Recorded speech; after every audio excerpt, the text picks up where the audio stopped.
સાબરકાંઠાના હિંમતનગર જાતે ખાતે શિક્ષણ અને સંસ્કૃતિનો અદ્ભુત સંગમ જોવા મળ્યો, જ્યાં વિશ્વ મંગલમ કેળવણી મંડળ સંચાલિત વિદ્યાનગરી કેમ્પસ દ્વારા વાર્ષિકોત્સવ જર્ની ઓફ ડ્રીમ્સ 2K26 ભવ્ય અને રંગારંગ કાર્યક્રમો સાથે સફળતાપૂર્વક યોજાયો. તા 24 ફેબ્રુઆરી 2026ના રોજ પારુલબા ઓડિટોરિયમ વિદ્યાનગરી કેમ્પસ ખાતે આયોજિત આ કાર્યક્રમમાં MBA, BBA અને BCom વિભાગના વિદ્યાર્થીએ ઉત્સાહભેર ભાગ લીધો હતો. કાર્યક્રમમાં સમારંભ અધ્યક્ષ તરીકે સંસ્થાના પ્રમુખ માનનીય ડૉક્ટર DL પટેલ સાહેબ ઉપસ્થિત રહ્યા હતા, જ્યારે પેટ્રોન તરીકે campus director doctor Hiteshbhai Patel હાજર રહ્યા હતા.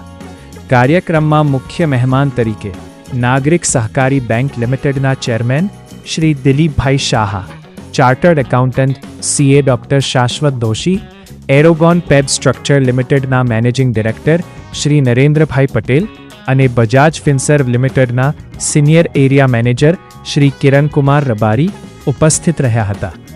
કાર્યક્રમની શરૂઆત દીપ પ્રાગટ્યથી કરવામાં આવી હતી. ત્યારબાદ DL પટેલ કોમર્સ કોલેજના ઇન્ચાર્જ પ્રિન્સિપાલ શ્રી મિતેશ રાવલ દ્વારા મહેમાનોનું સ્વાગત કરવામાં આવ્યો અને તેમને મોમેન્ટો તથા બુકે અર્પણ કરી સન્માનિત કરવામાં આવ્યા. Vice principal doctor Shabbir Ali થાવરાએ સંસ્થાનો વાર્ષિક અહેવાલ રજૂ કરી વર્ષ દરમિયાન થયેલી શૈક્ષણિક, સાંસ્કૃતિક અને સહપાઠ્ય પ્રવૃત્તિઓની માહિતી આપી. આ પ્રસંગે યુનિવર્સિટી પરીક્ષાઓ અને સાંસ્કૃતિક ક્ષેત્રે ઉત્તમ પ્રદર્શન કરનાર વિદ્યાર્થીઓને પારિતોષિક અને શિલ્ડ આપી સન્માનિત કરવામાં આવ્યા.